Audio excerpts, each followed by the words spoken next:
riset yang dilakukan perusahaan teknologi finansial Amarta dan Kata Data Insight Center menunjukkan mayoritas UMKM usaha mikro, kecil, dan menengah di Indonesia masih menggunakan layanan tunai, yaitu layanan untuk bertransaksi keuangan. Nah, hasil risetnya bertajuk Indonesia Grassroots Entrepreneur Report tahun 2022, sekitar 85,6% UMKM masih menggunakan transaksi keuangan secara tunai.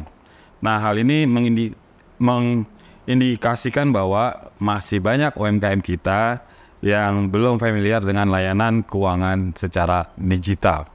Sementara ada 14,1% UMKM kita yang menggunakan transaksi tunai maupun non-tunai, dan hanya 0,2% UMKM kita yang menggunakan transaksi non-tunai. Jadi non-tunainya hanya 0,2%. Nah, ini menurut hasil riset tersebut bahwa ada 3 alasan utama layanan non-tunai belum menjadi tujuan utama dari UMKM kita. Nah, untuk itu terutama mereka yang ada di desa, UMKM yang merasa takut salah jika menggunakan layanan non-tunai, mereka tidak percaya diri memiliki produk non-tunai dan digital, serta mereka tidak tahu fitur dan cara menggunakannya. Ya, bersama saya Mbak Teteh Fitri. Teteh Fitri, apa kabar? Alhamdulillah, sehat, baik. Ya, terima kasih sudah hadir. Nah, Teh Fitri ini memang dari Bandung, makanya saya akrab sekali memanggilnya Teteh. Nah, Teteh Fitri ini adalah founder dari Amiga. Ya, Amiga. Ini adalah layanan keuangan ya yang banyak sekali services yang diberikan, dan sekarang juga selain korporasi yang diberikan, merambah juga nih Teh Fitri melihat bahwa UMKM ini perlu dibantu, didampingi oleh perusahaannya. Nah, akhirnya Teh Fitri membuat satu aplikasi keuangan yang sangat mudah bagi UMKM kita. Nah, ini namanya Okegan. Nah, Okegan ini saya juga di awal mengikuti dan sangat dipakai oleh UMKM karena basisnya hanya melalui WhatsApp. Betul. Ya. Dan ternyata 90% lebih orang Indonesia tuh menggunakan WhatsApp. Benar banget nih, Teh Fitri merambah ke sana. Nah, sekarang kita mau coba gali tentang itu, Teh Fitri. Oke, boleh. Terima kasih banyak. Iya. Nah, menurut Teh Fitri nih, gimana sih sebenarnya layanan keuangan digital kita yang masih belum banyak disentuh oleh pelaku usaha, khususnya UMKM yang tadi cuma 0,2% yang mereka sudah melakukan transaksi secara non-tunai atau digital. Nah, setuju gak dengan 3 alasan riset tadi di atas? Cukup setuju ya, karena memang pain point UMKM di samping mereka adalah single fighter, jadi mereka akan ngelakuin semuanya sendiri kan ya, Pak, dari mulai produksi, marketing, dan lain-lain. Lalu mungkin khususnya di pedesaan terhambat oleh akses teknologi, informasi, edukasi juga gitu. Mereka lebih mikir, aduh aku berarti harus install lagi aplikasi baru dong, kalau aku harus nyatet gitu. Itu mungkin salah satu pain point-nya ya. Itulah kenapa akhirnya kita coba cari juga gitu ya. Kalau misalnya kita tuntut juga mereka untuk, kamu harus install lagi aplikasi baru ya, harus belajar lagi nih gitu. Kayaknya agak sulit gitu, karena itu tadi Pak, edukasi dari sisi pentingnya literasi digital mungkin ya, untuk teman-teman UMKM terutama yang di desa masih belum rata dibanding yang teman-teman yang udah ada di Jawa atau di kota-kota besar. Itu sih yang menyebabkan memang agak sulit ya mereka untuk mau nih melewati zona nyamannya. Karena udah terbiasa tunai mungkin ya, terbiasa tunai, nyatetnya di buku aja. Itu yang pertama. Yang kedua mungkin belum terlalu merasakan benefitnya. Emang kalau aku udah nyatet, apa sih benefit buat akunya gitu biasanya.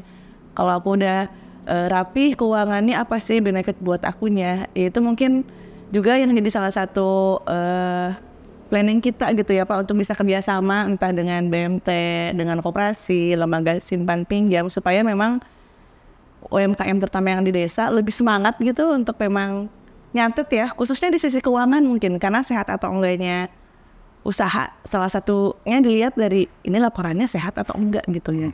Itu sih yang Fitri lihat ya.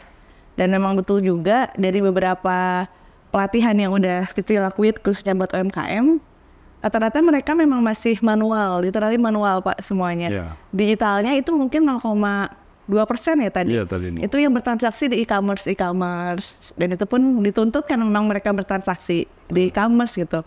Untuk yang enggaknya karena memang masih skupnya lokal, ya mereka memang masih gunain cash aja deh gitu. Kayak gitu sih Pak Im. Iya betul. Mereka ya tadi susah melewati atau pindah dari zona nyaman ya, could saya sih ya. Udah bertahun-tahun mereka melakukan kayak gitu. Terus sekarang ada tantangan keuangan secara digital ini yang mereka harus mulai dapatkan literasi ya nih. Teh Fitri udah mulai ke sana. Nah, kalau mereka nih yang para pelaku usaha ini, apakah sebenarnya perlu gak mereka harus menggunakan tenaga akuntan atau memperkerjakan? Ya sekarang ini sih belum mampu mereka memperkerjakan seorang akuntan. Nah, sebenarnya gimana solusinya kalau mereka naik? Ya kalau perusahaan-perusahaan menengah atau yang taraf, kita lihat yang mikro ini paling banyak ya. Lebih dari 90% itu mikro. Yang kecil mungkin udah mulai sadar untuk hal itu. Nah, mereka udah mampu untuk membayar orang akuntan mungkin. Nah, kalau yang belum nih, nah menurut Teh Fitri, apa sih solusinya buat mereka? Dan contohnya buat catatan sederhana tapi udah digital. Nah, itu kayak apa tuh contohnya?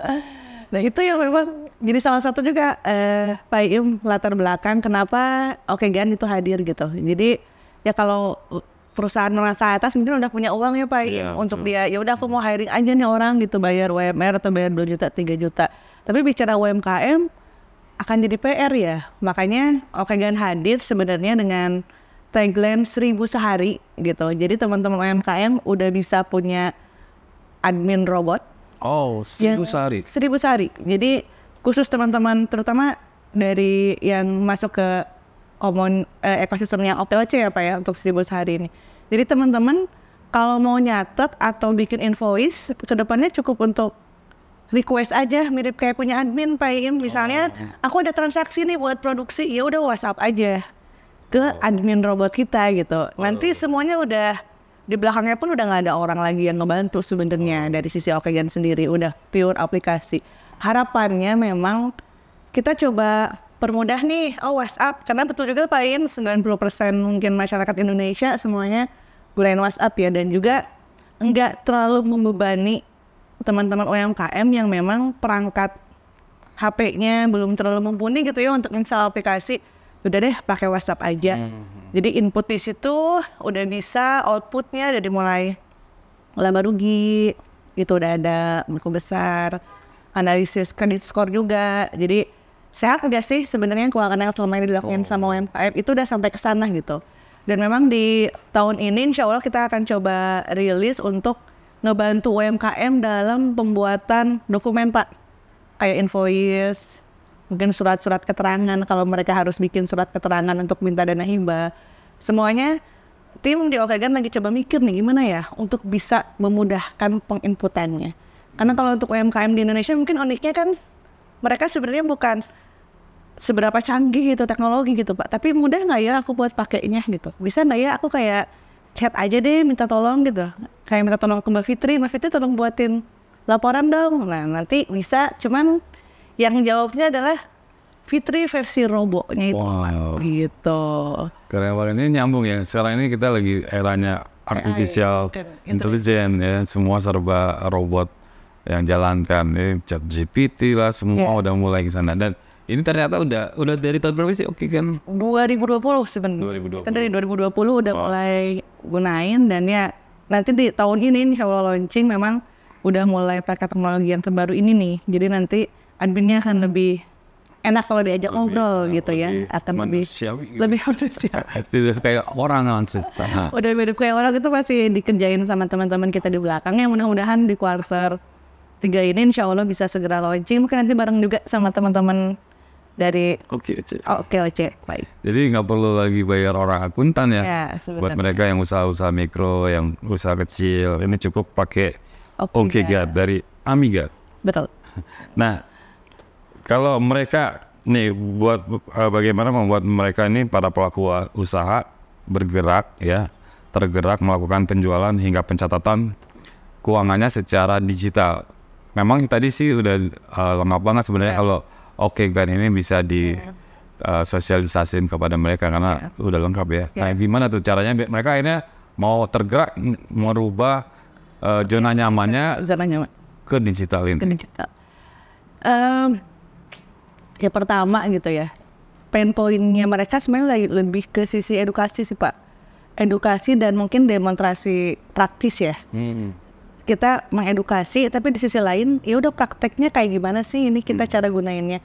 Pendampingan itu yang memang yang aku lihat ya dari beberapa mungkin pelatihan yang udah sering dilakuin kayak cuman pelatihan ya udah nih nggak ada lagi jangka panjangnya itu kita mau kemana sih setelah pelatihan itu ada pengawasan nggak ya buat UMKM yang memang dia udah literasi ya udah masuk gitu ya ke ranah digital. Lalu yang ketiga adalah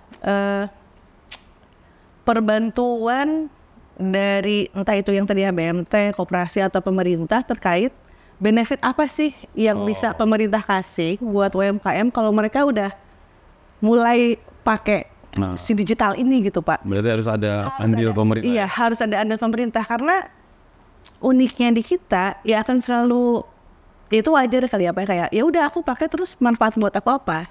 Betul.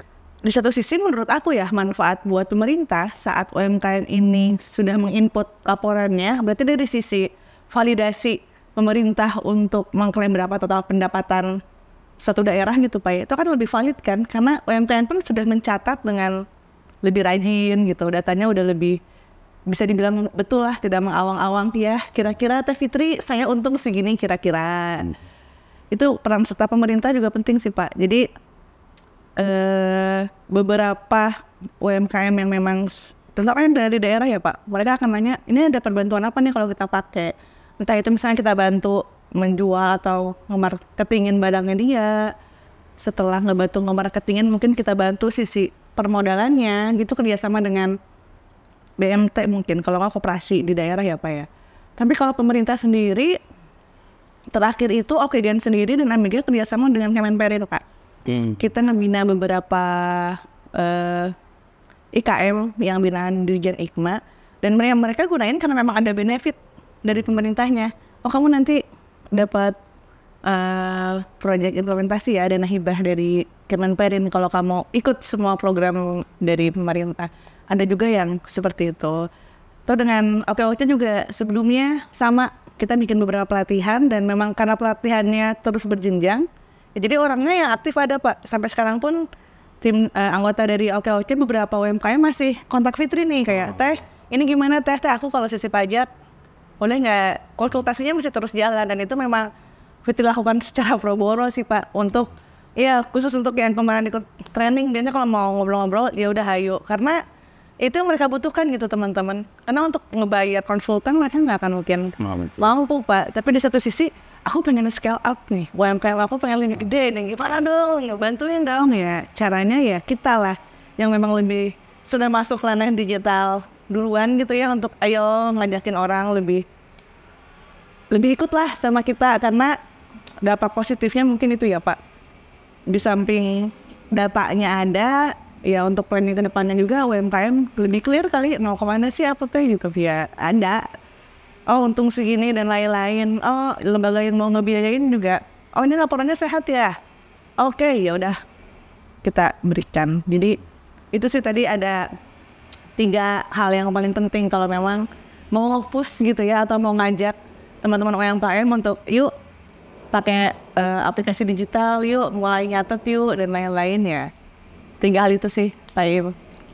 Kalau menurut Fitri gitu ya. Ini luar biasa ya. Jadi cukup pakai WhatsApp ya. Pakai WhatsApp. Ya. Jadi tadi Mbak Fitri bilang bahwa UMKM kan terbatas tuh device-nya. Betul, device-nya memorinya kecil. Memorinya kecil. Dan lain-lain sehingga nggak perlu pakai ya biasa kan pada install ke Play Store, download. Kemudian menambah beban handphone. Betul. Cukup pakai WhatsApp yang memang dia pakai sehari-hari. Iya, dia pakai sehari-hari. Saya belum coba nanti harus kita coba karena cuman setahu saya misalnya tolong input uang masuk nih, langsung laporannya langsung ada ya. Langsung jadi kayak luar biasa, mantap.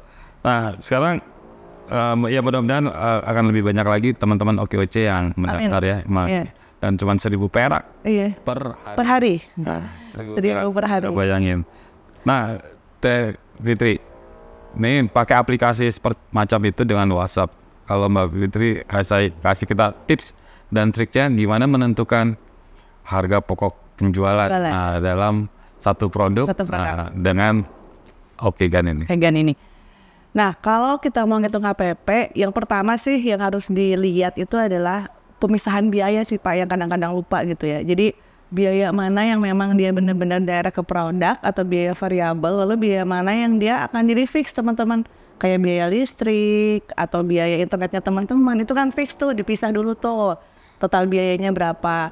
Lalu yang kedua mungkin tips dari Fitri, perhatikan juga harga kompetitor. Nah itu penting, jadi apakah harga kita kemurahan atau harga kita kemahalan nih. Nah kompetitornya teman-teman harus lihat masuk atau enggak gitu ya. Nah di samping itu juga dilihat kalau bisa supply chain, mungkin secara umumnya akses kita pendistribusian ya Pak ya. Kita mudah nggak ya, biaya yang harus kita catat nggak cuman ya udah aku beli barang segini dibungkusnya sekian rupiah gitu ya, ya udah deh jadi. Masukkan juga biaya pengiriman teman-teman, karena itu yang banyak skip Pak, terutama untuk UMKM yang di daerah, jadinya malah ada yang boncos gitu. Karena saat mereka menghitung HPP, ada beberapa yang memang membebankan biaya pengiriman ini kepada pembeli, tapi ada yang jadinya terjebak. Oh jadi ini, karena kan kalau kayak konsinyasi dan lain-lain, dia yang harus nganterin barang itu kan ke tempat barang itu dijual, itu kadang ada yang ke-skip juga Pak. Jadi ada yang, aduh miss nih Teh Fitri, aku nggak masuk nih gitu. Biaya marketing itu dipisah semua, dan setelah itu dipisah ya, yang paling penting adalah perhatikan kira-kira teman-teman mau ngambil margin berapa. Itu yang kadang juga sama Pak, kelupaan Pak. Mereka ngitung aja HPP gitu ya, udah ngitung HPP, ya udah deh jual aja nih, misalnya up aja nih, up 5.000 gitu, up 20.000 misalnya, tanpa mereka menghitung persentasenya berapa sih yang kita dapat itu. Kenapa itu penting teman-teman? Itu penting saat memang teman-teman masuk ke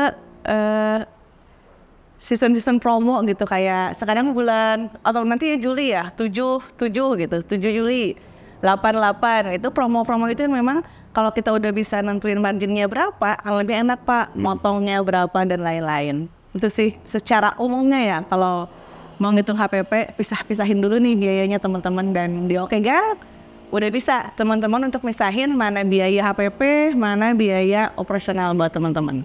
Oh, semudah itu ya? Semudah itu sih Pak. Oke, dan gitu. Detail sehingga nggak akan ada yang ketinggalan, tercatat aja ya.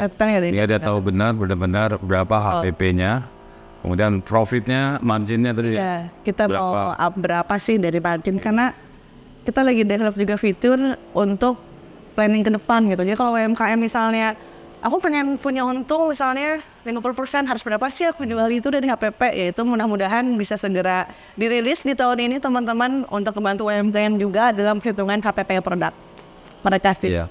Ini buat mereka yang nggak peduli sama pencatatan keuangan, saya sering banget nemuin mereka usaha mikro kecil ini nggak tahu untung apa enggaknya, karena nggak ada catatan.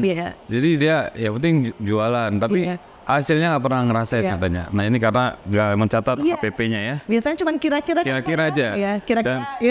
Terus mengikuti harga para pesaing, akhirnya mereka terlibatlah pertarungan, persaingan yang sangat ketat. Oke, ini menarik untuk bisa kita terapin di UMKM kita ya, untuk pakai Okegan.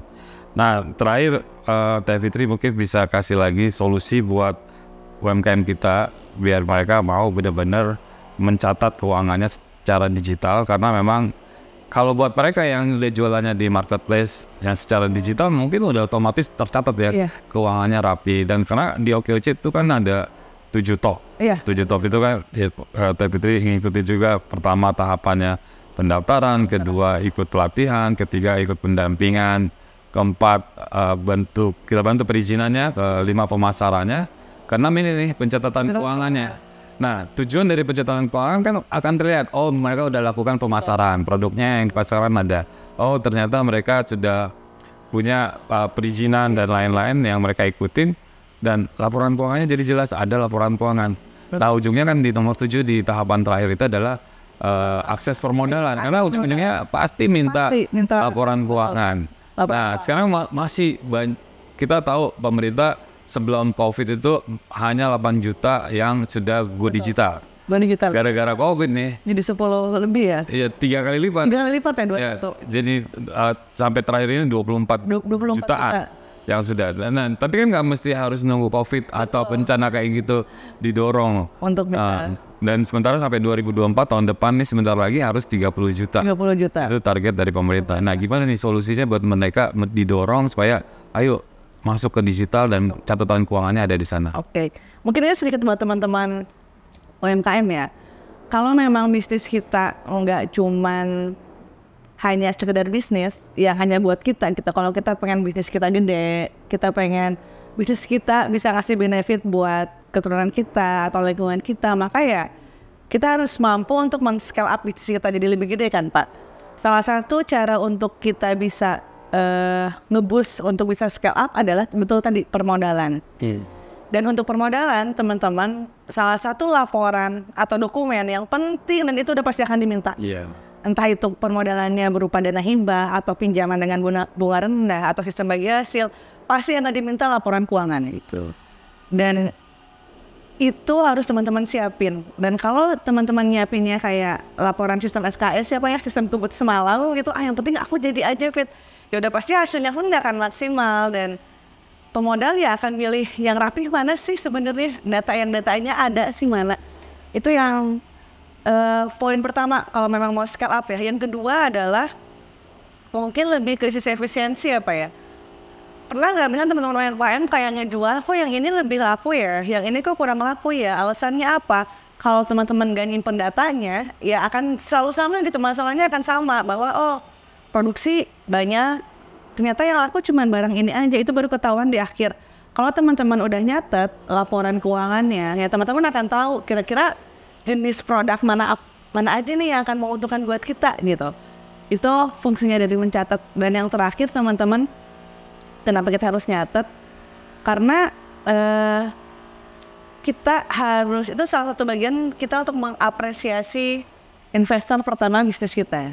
Dan kalau kata Prof Indra, investor pertama bisnis kita adalah diri kita sendiri Pak gitu. Karena kita yang invest tenaga buat bisnis kita invest waktu buat bisnis kita gitu, bahkan uang ya buat bisnis kita. Maka hargai itu dengan apa? Yuk mulai nyatet yuk supaya kita tahu nih apa yang kita lakuin itu memang nggak sia-sia gitu dan worth it nih untuk kita gitu dan keluarga khususnya. Itu mungkin Pak ya. Ya insya Allah nih Teh Fitri yang tadi disampaikan banyak banget ilmu dari Teh Fitri untuk teman-teman UMKM kita di jaringannya OKOC dan secara umum bisa masuk ke pencatatan keuangan secara digital. Nanti insya Allah dari Amiga dengan aplikasinya OKGAN bersama OKOC. Nah, kita lebih banyak lagi literasi yang Pak Sandiaga Uno sampaikan, founder OKOC, literasi digital, literasi teknologi harus digali terus dan diikuti terus oleh para pelaku usaha mikro dan kecil. Ya, terima kasih sudah menyimak episode kali ini dan jangan lupa untuk like, komen, dan subscribe YouTube OKOC Indonesia dan bunyikan loncengnya biar teman-teman tidak ketinggalan episode berikutnya. Dan jangan lupa follow Instagram OKOC.Indonesia. Sampai jumpa.